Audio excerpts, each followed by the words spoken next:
I'm Shelly Palmer. I'm Ross Martin. And you're listening to Think About This. Not just Think About This, the Valentine's Day edition of Think About This.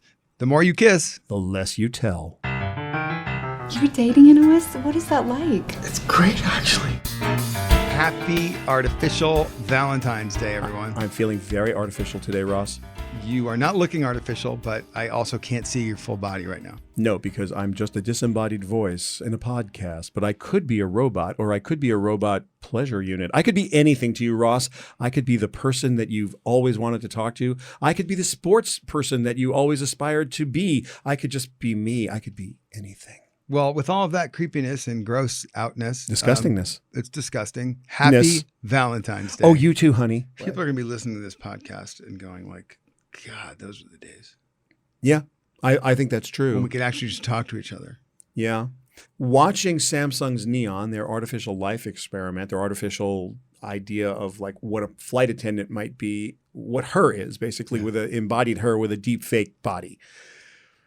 Okay, how far am I away from my Westworld synthetic? That's right. How far am I away from something I can have a real relationship with? They are actually saying that Neon is being built to be a companion, a human companion. Part of that's just freaky deaky because, you know, the people that like have relationships with toaster ovens and microwaves and dolphins and buckets. And, you know, most of those people are considered abnormal.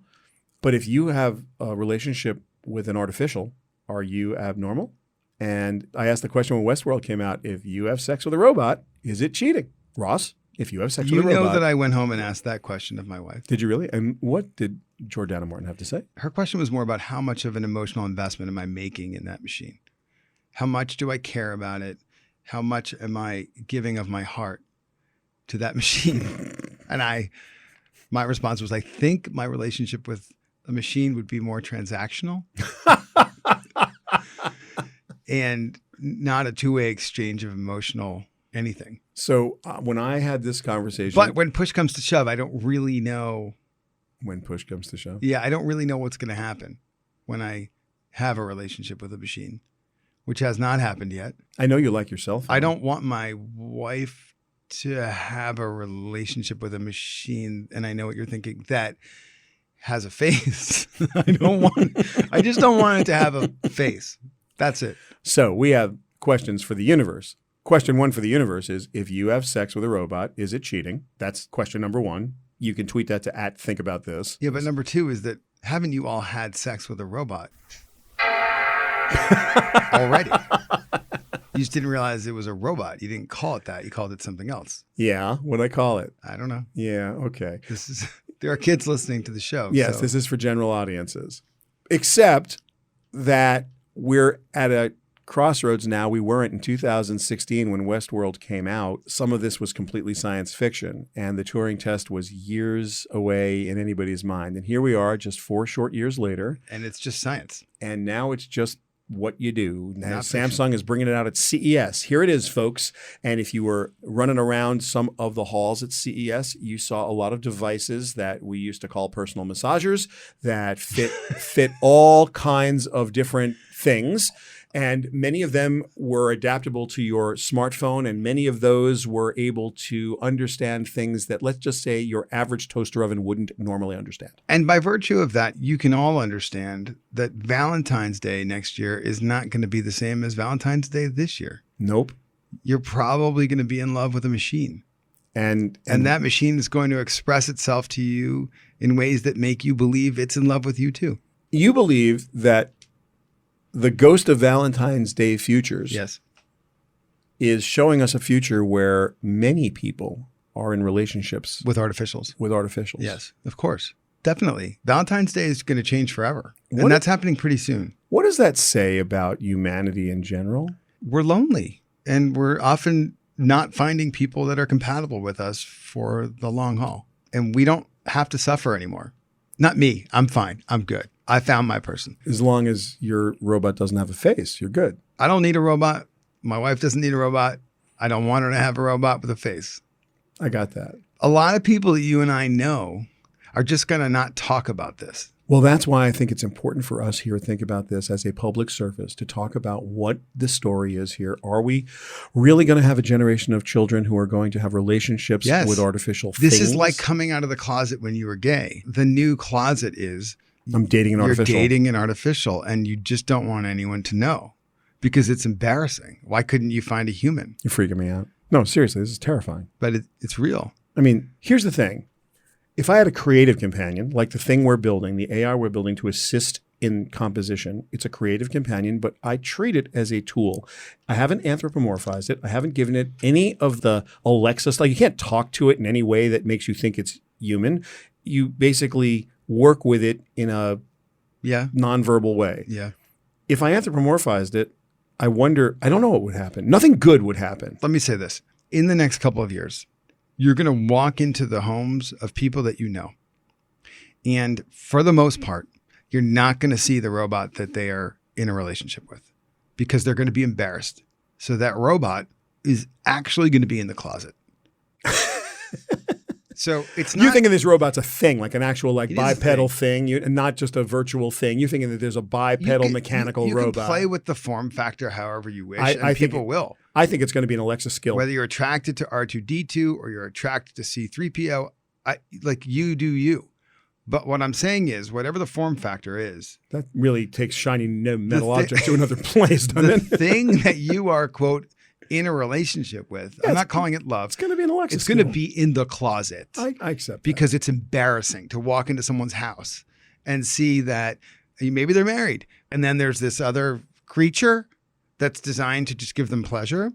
That's just out in the living room. That doesn't happen. It's in the closet. Creatures. I think, by the way, Ross, I think you've just invented a business for you and me. Pleasurecreature.com. Pleasure Creatures. I was thinking Alexa skill, but now you've got me thinking a completely different way. I don't know if there's that great a need for that, but there probably is. I'm not even just talking about sexual. Like, I'm also talking about emotional. And I'm also talking about. Well, that's Samsung's whole thing with Neon. They're saying that you need an emotional companion, and it needs to also have like a coordinator. A anthropomorphized. coordinator. Every family needs an assistant. So to if, help them if figure Calendly everything had out. a personality, Totally.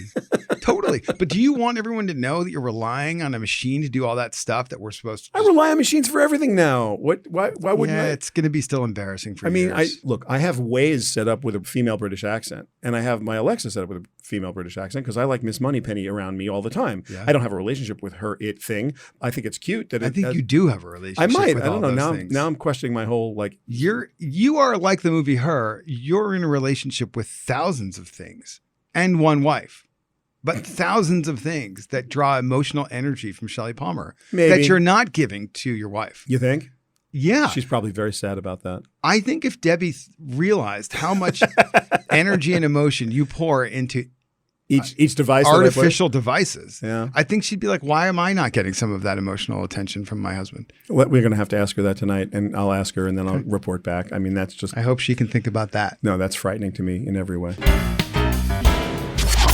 You know, I read about 100 Chrome tabs every single day because I put out my newsletter and I kind of need to know an awful lot of stuff about what's happening right now. But there's an app I love to use when I want to just read for pleasure or to learn things I know absolutely nothing about. It's called Blinkist, Blinkist, and there are apps available for your smartphone or tablet, and of course you can use it on a web browser too. Blinkist has an audio feature, so you can actually finish the books while you're on your commute or on your lunch break or when you do an exercise or pretty much anything else. According to my friends at Blinkist, about 12 million people use the app right now, and the library is growing. They've got stuff from self-help to business to health to history books. Blinkist also has the latest titles from a whole bunch of bestseller lists. And, kind of important to me, there's a whole bunch of classic nonfiction books that I have never had time to read, but actually now have had a chance to read through Blinkist. So the cool thing is, when you sign up for Blinkist, you get unlimited access to read or listen to a massive library of condensed nonfiction books. You go to Blinkist.com/think, and you can try it for free for 7 days, and they'll give you 25% off your new subscription. That's Blinkist, Blinkist, Blinkist.com/THINK.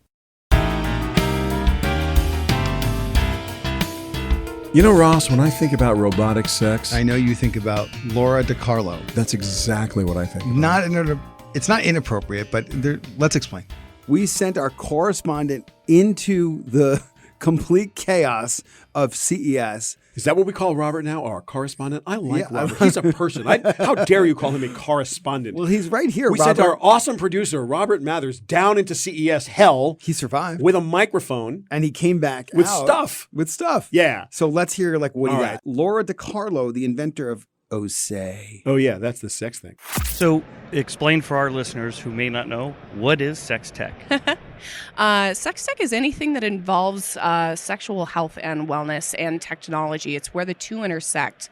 So specifically at Laura DiCarlo, we create biomimetic microrobotic products that allow people to explore their bodies and their pleasure points in order to understand themselves a little bit better. And we know that when people understand a little bit more about how they achieve their own pleasure, they can turn that around and actually have a better conversation with their own partner. That brings people closer together, and it's actually a very empowering experience. Our first product, OSE, is, like I said, it's a microrobotic biomimetic product. We actually So what does that mean? I will explain that. Biomimicry actually means the mimicry of human motion or the mimicry of biology. And microrobotic is just that. It is a tiny little robot. We've taken over almost 250 parts and we've shrunk them down into this very tiny envelope. And that's more parts in this product than there are bones in the human body. So that was quite an engineering feat. And we did that at Oregon State University to start. We actually went there because they had the top 4 robotics program for graduates in the country. How do you see yourself as an agent of change? Well, I actually started out in healthcare. I spent over 10 years with a healthcare background. I was a Navy nurse and was pre-med when I came up with the idea for this product. And the reason I thought that it was important is because, we didn't have any data in order to create products like this. We weren't doing enough research around pleasure and erogenous zones in female bodies. And also, there's a huge dearth of products that are geared towards female needs. And we wanted to start solving those problems. But what we did, after we started creating this product and we started testing it, we started surveying people and asking them questions about how they communicate with their partner, how they feel about their own bodies, how comfortable are they, how empowering are your sexual experiences. And the one thing we did find right out the gate was that people that are pursuing this kind of pleasure, the reasons that they're doing it is because they want to be able to sleep better. They want to reduce stress, and they're pursuing better mood. And to me, that screams that that's exactly health and wellness. Doesn't that sound like it to you? Absolutely, yes. Products like this are normal. It destigmatizes the conversation. It helps people feel a little bit more comfortable. And that's what we want people to feel. We want people to feel more comfortable in their own skin because we know that that also is empowering. And when you have an empowered person, no matter their background, they go out and they do powerful things in tech and business. So why do you think women's sexual health has been so stigmatized? To me, it screams Madonna whore complex. To me, it sounds, how we've treated women for a very long time is, we're supposed to be prim and proper when seen, seldom heard, and behind closed doors, we're supposed to know exactly what's going on in the bedroom, and we're supposed to act like whores. And that's not the case. Guess what? My sexuality is that. It's just mine. And that's what we're trying to ask people is really, who owns your pleasure? Because if it's not you, who is it? Because when you own your own pleasure, it's an extremely powerful experience, and you can go out and do anything. The possibilities are limitless. All right, so let's get back to the tech then. You mentioned all of the data that you're trying to collect. Is device the right word? Yeah. Does it collect data, and then can you, adjust accordingly? So this product does not collect data. It's not app connected. It's not Bluetooth connected. It's not yet. The reason being is because we're experts in robotics, and that's what we do. That's what we do very well. And we wanted to make sure that when we brought this product to market, that we were doing exactly what we said it would do, and it delivered the kind of experience that we wanted it to, and it helped people to understand more about themselves. We do plan to have Bluetooth and app connectivity, but when we do that, we want experts in-house that know exactly how to deliver a flawless app with an amazing UI, and we want to make sure that if we do data collection, we're doing it right. We want to make sure that we can guarantee the safety of our users. And when we do it, we want to do it right the first time. That's great. I think that is a mic drop moment right there. Thank you very much. Perfect. Thank you. All right, so Shelly, think about this. A former employee of mine who I love, who's now in graduate school at Columbia, came to visit me yesterday. And the topic of her dating life came up. Mm-hmm. And I said, Christina, who's the guy? And she said, his name is Leo, and he lives in Portland, Oregon. I wish you could meet my girlfriend who lives in Canada. I'm sorry. Yeah, like the Niagara Falls region. Yeah. And I'm like, okay. And I said, have you ever met Leo? And she's like, of course I've met him. And no, I said, no, like actually in person met Leo. And she said, no. And suddenly I felt like we were at the start of a Catfish episode. Yeah, absolutely. And she's in love with him. But then I'm like, well, what if that actually isn't a person? Right. Like, what if it's not a person? Very good chance. And how would you know in a world of deep fakes, which I do not understand? So what is a deep fake? You have to explain it to me. I don't understand. So a couple years back, artificial intelligence people came up with a concept called generative adversarial networks. And what you do is you take two networks and you train them to figure out what the best outcome is to give you what it is you're trying to accomplish. So what does that mean? I take a couple of pictures and I start with face recognition. And I say, this is a good face. This is a bad face. These are the attributes of a face. This is how a face looks. And ultimately, you can train AI, artificial intelligence or machine intelligence, to generate the features that it believes make a face. And if you want to see it in practice, there's a crazy website called thispersondoesnotexist.com. You just type in the whole phrase, thispersondoesnotexist.com. And every time you refresh that page, you're going to see a picture of a human being.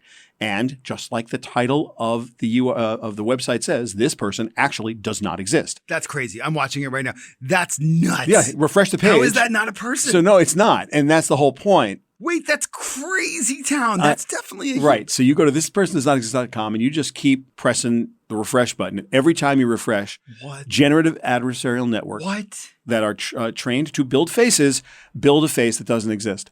So now you can build a face that way, but you can also, Ross, just to get a little conspiracy theory on you, you can also build a retina that way. You can also build a fingerprint that way. You can build anything you want to build that way, because that's how you train AI and to do things, to make patterns. So all to the AI, it's just a bunch of pixels that you're told that the AI is reinforced. Hey, good AI, here's a biscuit. You've done a good job making a face. And reinforcement learning and in these adversarial network environments, this is how we build things that don't exist. So I built a Twitter feed the other day just for a person that does not exist that I invented called Prudence Janice.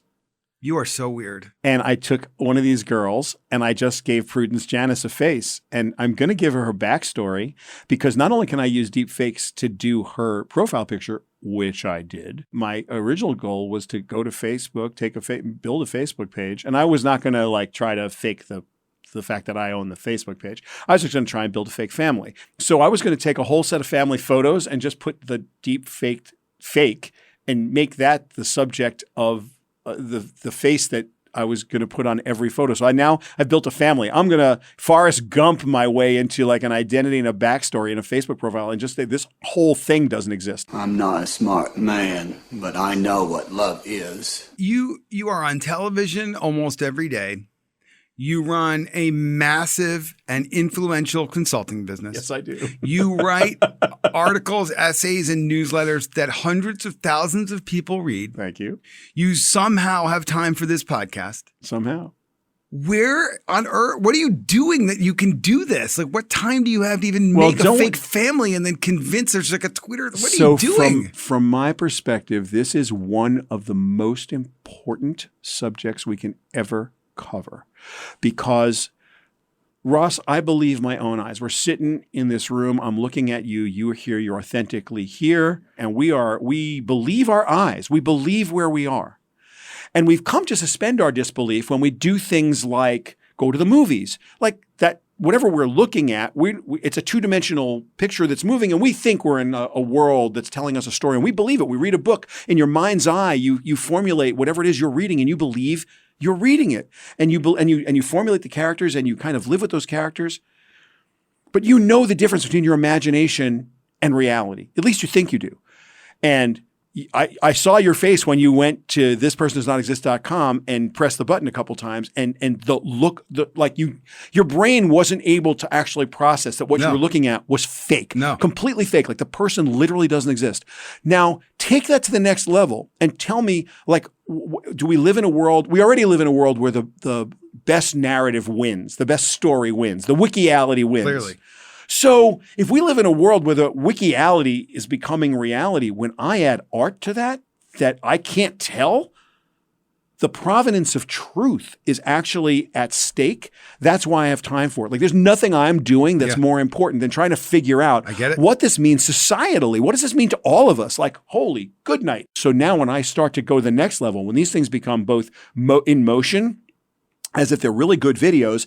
And when I start to go into a mixed reality world, when we figure out what the eyewear is going to be. And so now I have a completely fake avatar of a human being leading me down a street, or they're my docent. And they're the docent that looks the way I want them to look and acts the way I want them to act and sounds the way I want them to sound. Now, we've all grown up with collective experiences. We go to the movies together. We watch TV together so that we feel something together. But if I can personalize that, is that a better experience or a worse experience? These things are really troubling to me. And we're on the cusp of it. And you can't look at something like thispersondoesnotexist.com and not start to think about what are the ramifications for news, for entertainment, for how we spend our leisure time, for our imaginations, just our alone kind of critical thinking time. And also, in all honesty, what do I believe about the world I live in every day, and how will I understand the provenance of truth? These are things we never have fundamentally questioned since you and I have been alive, because it's always been really obvious what's real and what's fake. And now it's not even close to real. Okay, think about that. So Ross, is having sex with a robot cheating? Well, we asked people to tweet at us. Yes, we did. And DM us, and they have. So let's have Alexa read us what they said. Oh, I see what you're doing here. You're going to have like a robot voice, like do the robot thing so that like it sounds like robots. If you had sex with me, really? Would you be cheating on your husband? But realistically, these are people and these are robots reading. I just don't want anybody thinking that you had sex with a robot, Ross. Did you have sex with a robot? Never did, never will. The Happily married here. Yeah. Okay, Alexa. Would having sex with a robot be cheating? I'm not sure. Define cheating. Do you mean cheating in the Clintonian sense? I did not have sexual relations with that woman. Women have been using robots for ages. Why start calling it cheating now? I don't think so. It's not cheating if you buy me dinner first. It's not cheating if you're single, but you might want to get a life. Can you elaborate a little on this topic? Sorry. Alexa, what? You caught me in the middle of doing the hokey pokey. So I'm all turned around. Think about that. What? Alexa. Happy Valentine's Day, Shelly and Ross. I'll have what she's having. And there you have it. Don't forget to leave us a 5-star rating at Apple Podcasts, a quick comment or review, and thank you for downloading and subscribing to Think About This with Shelly Palmer and Ross Martin. If you think you know less than you did before, just wait until our next episode on the Westwood One Podcast Network.